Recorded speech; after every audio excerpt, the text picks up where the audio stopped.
Hey everyone, today on People Now, fans and stars mourn the loss of famed Bollywood actor Irrfan Khan. Also on today's show, HGTV stars Ben and Erin Napier open up with the sweet details of their love story and much more in this week's People Cover Story. Kate Hudson getting very real about her steamy love life in isolation. Plus, the tit for tat, like, oh, you're gonna do this to me, I'm gonna do this back to you. Chloe and Halle open up about their catchy new song, and you know we had to ask about Beyonce.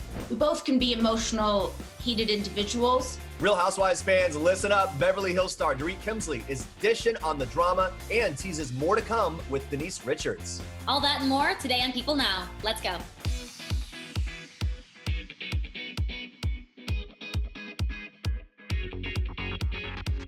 Hey everyone, happy Wednesday. Welcome to People Now. I'm Andrea Boehlke here in Wisconsin. I don't know about you. I don't know where you're watching from. It's pretty gloomy here, very rainy. Jeremy, how's it going in New York? What's the weather there? It's going well. Yesterday was gorgeous. Today, back to the gloom, so we're probably there for a while. But there's a lot to get to today. Starting with a sad note, here's what you need to know and what's trending. Bollywood icon Irrfan Khan has died at the age of 53. His representative confirmed the sad news to People on Wednesday. Khan had over 150 credits to his name, including Slumdog Millionaire and Jurassic World. The actor had been experiencing health issues in recent years and was diagnosed with a neuroendocrine tumor in 2018. It's a rare condition affecting cells that release hormones into the bloodstream. Now, at that time of the diagnosis, he wrote in part, quote, "I have never given up and have always fought for my choices and always will." CNN reported earlier this week that Khan had been admitted to hospital in Mumbai with a colon infection.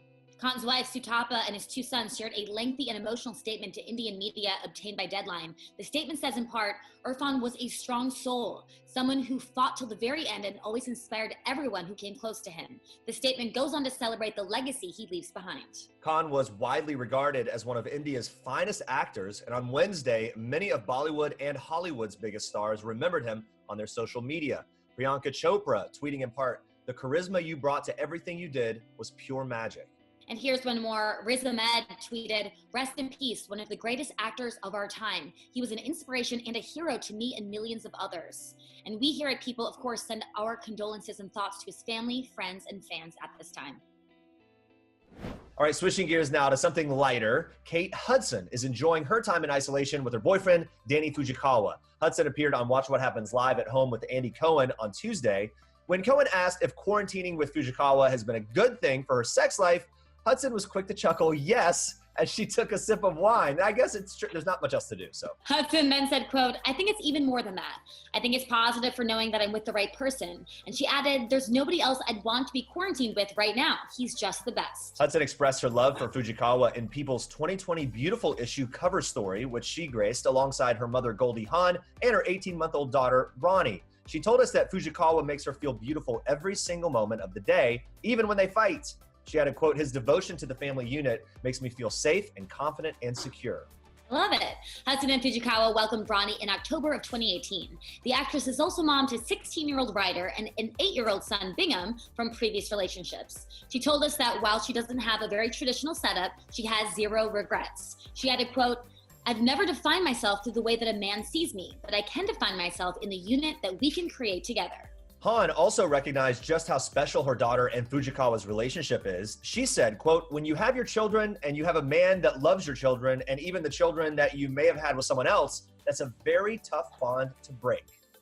Today, host Dylan Dreyer is opening up in this week's People about quarantining with her family, including newborn baby Oliver and 3-year-old son Calvin. Dreyer tells People that quarantining is a blessing in disguise because they get so much family time.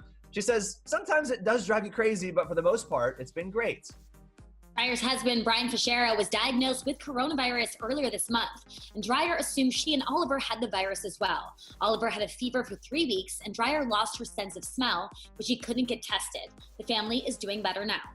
And Dreyer gives herself credit for stepping up while her husband was quarantined in Calvin's room. She tells People, "I like to say that I was kind of an A-plus mom during the 2 weeks because I felt like supermom. I was up all night with the baby. I was keeping everybody happy and fed during the day." But she admits she feels guilty because she, quote, "didn't have time to baby Brian." Dreyer returns to Today from maternity leave on May 4th and admits she is a little worried about going live from her home, especially when things get serious in the third hour of the show and she can't make it light and fluffy with kids popping in. She and her husband have a plan, though. She says that Teixeira will take the kids and the dog for a walk at that time. She also admits that being at home without a babysitter is a reality check and something that she and her husband are still adjusting to. She says sometimes you just need a break. She also admits that normally she would have been an emotional wreck when having to return to work from maternity leave, but now she gets to work from home. She told People, minus everything going on in the world, everything in our little apartment is perfect. HGTV couple Ben and Erin Napier are the cover stars of this week's People. The two are opening up about their unbelievable journey from Mississippi college sweethearts with a knack for home renovation to surprise fame. Their HGTV stardom has not changed who they are innately. The sweet couple, who've been attached at the hip for 16 years now, tell us that they never expected their fame and they feel unbelievably lucky. Before the Napiers shot to success on their hit HGTV series Hometown, where they find and renovate families' homes, they were newlyweds trying to fix up their own home. Now, since they were broke, they had to get thrifty, with Ben building their home's furniture. Erin documented the project, and after it was featured on multiple magazines and websites, HGTV came calling. Now, with more than 50 home renovations under their belt, plus an upcoming spinoff, Hometown Takeover, the fame still hasn't really hit them. Erin tells us a TV show never crossed their minds, and Ben adds it was never something they thought would turn into a career. All right, stay with us. We are breaking down Ben and Erin's incredible love story, with Erin revealing why Ben was like a celebrity crush to her. Chris Pratt and Katherine Schwarzenegger Pratt are more blissful than ever these days. Their first wedding anniversary is a little over a month away, and multiple sources previously confirmed to People that the couple is expecting their first child together this fall. In this week's issue of People, a source tells us that Chris has been taking care of Katherine and that she's doing well, explaining Katherine still calls him her dream husband. They are very happy together. A friend of the couple adds Chris has been doting on Katherine, and the pregnancy has brought them even closer. The insider tells People that Chris and Katherine shared the happy news with their families early, and her parents, Arnold Schwarzenegger and Maria Shriver, are excited to become grandparents. That source adds, Maria especially can't wait for a little one to join the family. And they aren't the only stars with happy baby news. People exclusively confirmed this week that Glee actress Lea Michele is expecting her first child with her husband, Zandy Reich. The duo celebrated their one-year wedding anniversary in March. A source tells People they've always wanted to be parents. Very exciting news, especially during these very uncertain times. Yeah, it is. Meanwhile, new mama Jodie Turner-Smith is fully embracing motherhood. She posted this photo to her Instagram story on Saturday, showing off a black nursing bra alongside the caption, "Mom equals milk factory until further notice." Her words. Yeah, Jodie and her husband Joshua Jackson welcomed their first child together last week. Reps for the couple confirmed the news to People exclusively on April 21st, saying both mother and baby are happy and healthy. All right, stay with us. We're talking with Real Housewife of Beverly Hills star Dorit Kemsley all about season 10. And she's spilling some tea on what it was like filming without OG cast member Lisa Vanderpump. Stick around. Chloe and Halle's Catch Up is the catchy song we've been waiting for during this isolation period. I spoke with the R&B duo, and they told me how they felt inspired during this time. Plus, you know we had to talk working with Beyonce. Take a look.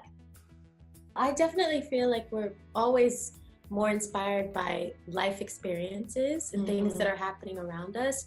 And as a creative, this lockdown kind of enhances creativity and inspiration because it's like, oh, now you're stuck in a place, it inspires, it pulls out stuff from you and all these feelings that you're feeling. It's like, okay, I can use this as writing material. Yeah, and if I'm like being completely honest, in the beginning I was like, do I feel like writing a song right now?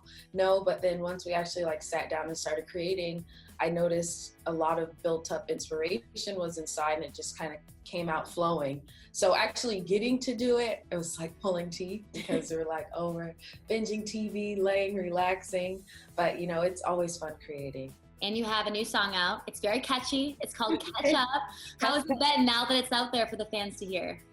Oh, it's been so very exciting to finally just get this song out to our fans. We worked with Sway back in, was it February with this song? Or no, I think it was last year. It's like November. Yeah, November. So it's been super duper exciting for them to have it. And the song is about love and kind of a drama love story. And the tit for tat, like, oh, you're gonna do this to me, I'm gonna do this back to you. It's like a fun little game.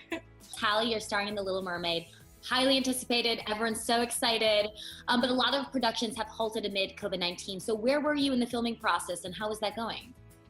Yes, so I was in the mid, almost about to shoot, like a few days away from shooting, and it's super exciting. I'm so happy to be a part of that. I feel so grateful and honored every time I'm there. I was in London. I was away from Chloe. I missed her so much.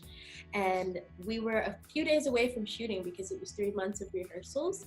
So finally it was like, okay, well, everybody has to kind of halt because of this virus. And, you know, I kind of welcomed it because I missed my sister so much and I missed home. And now that I'm here, it's kind of a good refresher, but I'm so excited to get back. And it's really coming together. It's really beautiful. I'm so excited about it. We all know you toured with Beyonce and Jay-Z. So kind of looking back at that period, what's one piece of advice that they gave you and one thing about them that maybe surprised you? Let's start with you, Chloe. Yeah, you know, we've always admired Beyonce, and we've just been so grateful to even be in her presence sometimes and just learn from her. And I remember early on when we first signed to her, she told us, you know, let the world catch up to you. Don't simplify your music so that the world can understand. And that really meant a lot to us coming from her because, you know, with us producing and writing all of our own music, and we have all of these new ideas we want to get out and create all these different sounds. And sometimes people might say it's not, you know, the status quo, and that's okay. And we've learned to embrace our differences. And what's really exciting with this new album is that we've like blended our musicality with like really fun production and like figured out a way to fuse our music and also keep our integrity. So I'm really excited for that. In this week's issue of People, Jojo is opening up about her battle with depression and her struggle with addiction. The singer hit it big at the age of 13 with the hit single Leave, Get Out.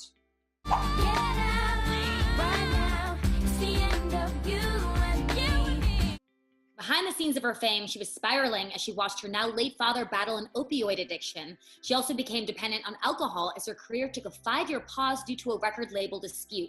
Jojo tells People that she found herself wanting to get out of her mind and was feeling overwhelmed. She says, quote, "I was so scared and so sad. I just didn't feel like I had somewhere I could feel safe." She eventually found a safe space 10 years ago with a psychiatrist who diagnosed her with clinical depression.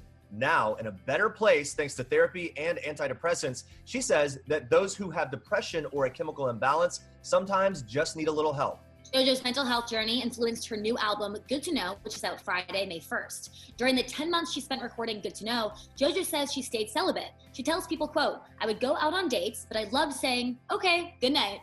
She's currently single and feels a new sense of independence at 29 years old. And with the big 3-0 coming up in December, she tells us, quote, "I'm really excited for 30 because I hear it gets better. My 20s were just about seeking approval. Now, if I approve of myself, that is all I need. That confidence really reverberates. It's very powerful." I like hearing that from her. She's in a good place. And remember, if you or someone you know is struggling with addiction, you can text STRENGTH to 741-741. You can also call the Substance Abuse and Mental Health Services Administration's National Helpline at the number on your screen. In today's story to make you smile, one group of college friends went big to honor their friend after he was diagnosed with coronavirus. Yeah, Georgetown alum Ron Peck was experiencing a dry cough and a high fever of over 102 when he tested positive for COVID-19 at the end of March. I was basically bedbound pretty quickly with muscle aches and chills and fevers. I was losing my appetite. I was not taking fluids very much. And then I started to throw up. There was a point where I was really, sleeping most of the day, and I, just really achy and just feeling horrible. As Ron spent 2 weeks battling the virus at home with his wife and 3 daughters staying at a safe distance, his fellow Hoyas, John Alasia and John Lyons, heard about it, and they wanted to do something to lift their friends' spirits. The trio has been rocking out in their band called Idle Minds since their college days. They call themselves Idle Minds Plus now, so they drew on that and Alasia's experience as a Grammy-nominated record producer for artists like Dave Matthews and John Mayer to send their love to Ron through song. Yeah, I think it's just really great what they're able to do. There was only one song that really made sense. Ron was a big fan of the song Hey Jude. Ron was my roommate for 4 years in college. He loved the Beatles. He in particular loved Hey Jude. And he had a particular rock and roll fantasy of playing Hey Jude in a white outfit with a white cape. Sort of like a soaring song, right? And so John Lyons and I had this this fantasy of me like playing on a pedestal that was rising up in the sky, and I was wearing a big white coat. So I knew that was absolutely going to be the song for this video. They jumped into action, calling their former classmates all around the world to contribute to the most epic musical Get Well card ever. We just started sending the song around. I built a quick little track, and then John, I pinged it over to John. John played some guitar and put some vocals on. And then we just started sending this track around, and everyone joined in. It was very organic and quick, and we just wanted to make our buddy happy. Just spectacular. I mean, it's just really touched my heart. It's hard not to have those low moments, and to see that these guys, it was just such a touching thing, and they obviously put a ton of time into it. And honestly, it was, it kind of reminded me of It's a Wonderful Life. You know, at the last scene, he sees that he's had at least touched more lives than he ever thought. I can't think of anyone who's gotten a get well message like that. It was, you know, just amazing. Such a wonderful story and a great way to let their friend know that everyone is rooting for him. Yeah, and as you can probably tell there, these days Ron Peck is fully recovered from coronavirus. We're glad to see and hear that he's doing so well. The stars of HGTV's hometown, Ben and Erin Napier, are opening up in this week's People cover story about their love story. Back in college, Erin says Ben was her celebrity crush. She was crushing on him from afar, while Ben says he was secretly attracted to Erin and her pixie cut too. Very cute. When they finally met face to face, it took place where all good love stories start, McDonald's, of course. Sounds yummy. Erin admits that she was pretty nervous talking to him at first, and their first few conversations completely crashed and burned. But when she interviewed him for the school yearbook, she knew that he was the one. They actually agreed 6 days later that they would get married. Wow. Yeah, it's pretty impressive. Ben popped the question at their favorite bookstore during their last semester of school, and as Erin puts it, they've been attached at the hip ever since. Ben even continues to woo Erin with a soda, since she doesn't drink coffee, and a love note every single morning. I really like that. He tells us, Erin is my dream girl. Why would I not continue to court her? But Ben has another lady in his life now, the couple's toddler, Helen, and it wasn't an easy journey to welcome her into the world. In 2014, Erin found out she had a perforated appendix that had repeatedly ruptured and healed itself. Well, as a result, she was told she probably could not have children. Erin says that she wanted a family desperately, and that they had decided if children weren't in the plan biologically, they would adopt. But to their surprise, on Mother's Day 2017, they found out they were pregnant. And now Erin says she doesn't know what their lives would look like without Helen in it. But what about adding more kids to their family?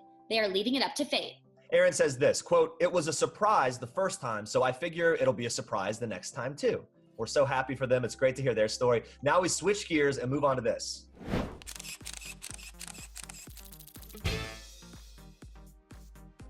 I don't even care. I do. We already have people following us. Let me go to the bathroom. I have people following me all the time. You do? What kind of people? You have people following you? Why do you have people following you? I thought that, Teddy, maybe you were gonna be a little boring. Okay. She's about to cry. No, I'm not. No, Teddy, no. I'm fine, you guys.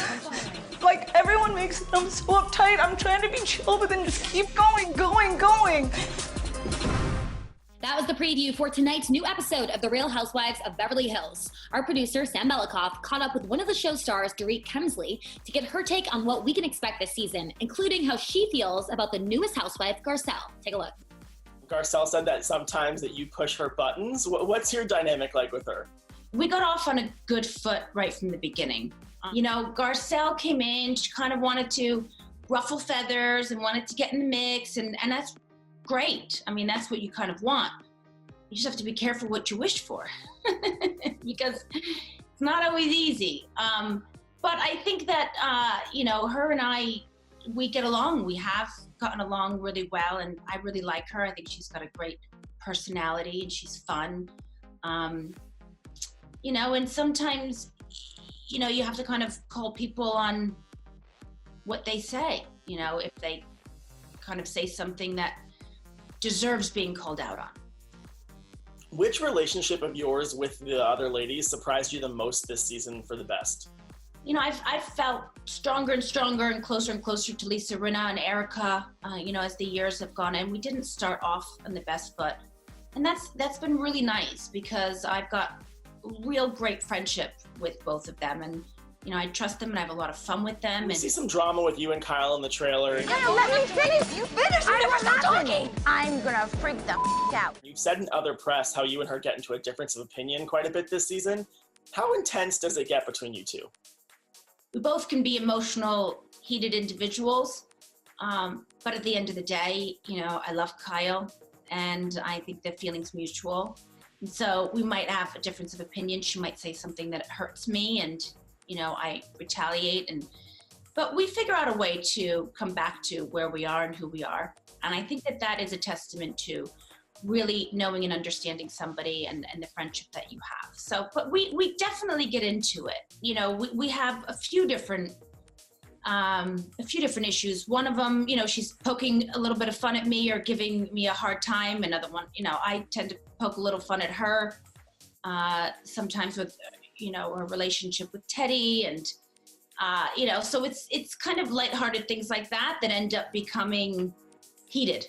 Yeah.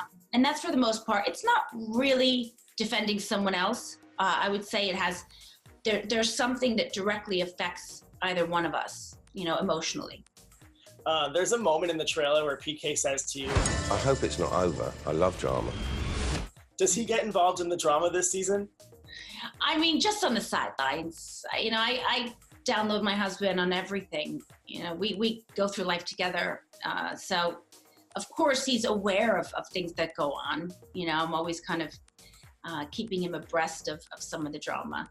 In the past, it's definitely been a storyline about him getting involved with the women, maybe Pantygate. Have you ever had a discussion with him, like step back? Or I don't like when he gets involved with the other ladies, and I think he learned his lesson right after the first year. Because in life, truthfully, in our lives, he would be involved because we kind of do everything together.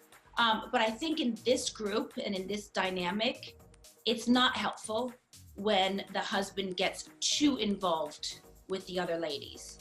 You kind of have to leave the ladies to work it out, figure it out. And the husband is, if they are the supportive husband type, then they can do that from a little bit from afar. It looks from the trailer, Erica and Erin get into it. As long as you feel good about yourselves, look in the mirror and own it. Yeah, motherfucker, I can face myself. Can you? Do you really want to go there? Come see about me. I don't give a And I interviewed Erica and she said that she didn't like how he spoke to you as a group of women. Do you think he gets too involved this season? I think that, in an effort to defend his wife, which I can fully understand and appreciate because my husband is the same, sometimes, it can come across different than it's intended.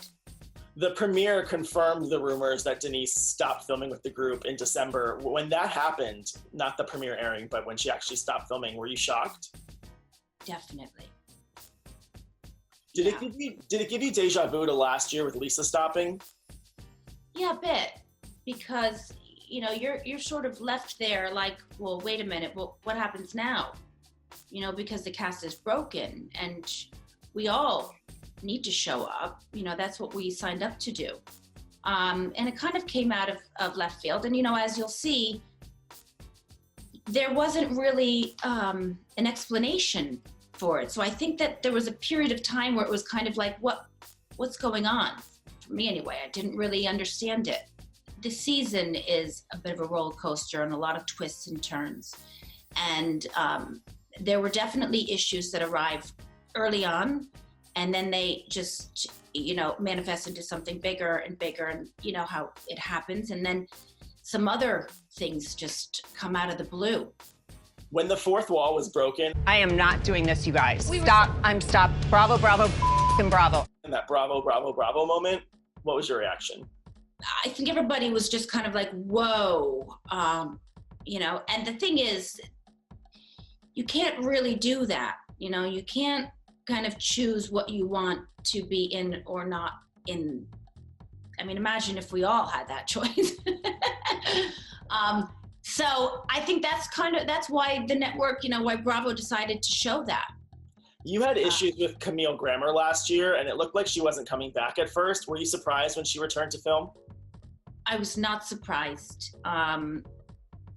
but she definitely makes an appearance. You were an on Twitter. I was kind of dishing out what I got.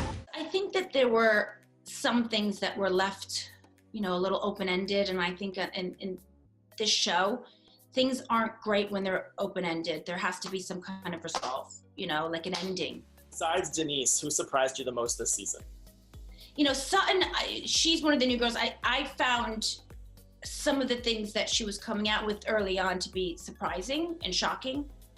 There were things that came out of her mouth, and I have a tendency now to kind of approach things where I have to look at the whole picture and the person, because, you know, you come across so many different personalities. I had to really figure her out.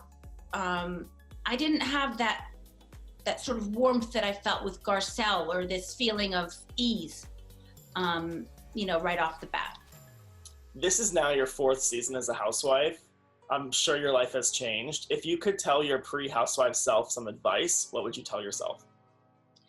Grow that thick skin that you never thought you could ever grow, because it is going to be incredibly useful and necessary. So do you think you have the thick skin now? Like, has the show made you stronger as a person? Sure, for sure. I mean, 100 million %.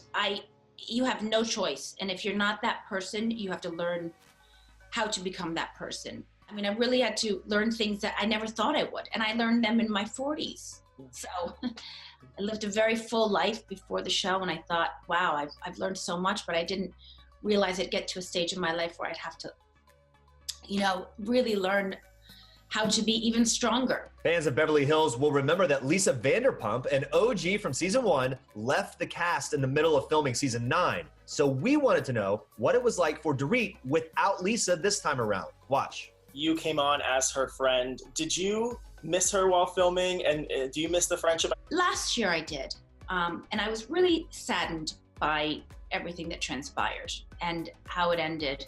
It was really sad, and I really felt I tried so hard just to kind of get to a place where, you know, things can be okay and you can work from a place. And, you know, she refused. She didn't want to. And I think I had to realize, you know, what our friendship really was, you know, in order for that to happen. And I have to say that when we started filming this season, there really wasn't ever a time where you feel her absence. Yeah. You know, like it's just very normal. We just got right into it, and there wasn't really like, you didn't think about her much. It just didn't feel normal. And I think because we filmed so much of last year without her, that we had a head start. You can catch new episodes of The Real Housewives of Beverly Hills Wednesday nights at 8 p.m. Eastern on Bravo. Looking for some fitness inspiration along with healthy comfort food ideas while in self-isolation? Well, you can check out People's expanded 2020 Half Their Size special issue. It's available now. Yes, the new edition includes inspiring stories, easy recipes, and workouts that you can do while staying home. You can grab it on Amazon. And coming up tomorrow, we are talking with Christian Siriano about how he's been able to turn from making fashion to masks for frontline workers. Plus, Luann de Lesseps is spilling some tea about the current season of The Real Housewives of New York City. So you know there's going to be a lot of drama. Thank you so much for watching. Stay safe and healthy. We'll see you tomorrow. And Jeremy's going to dance it out for Onesie Wednesday, right?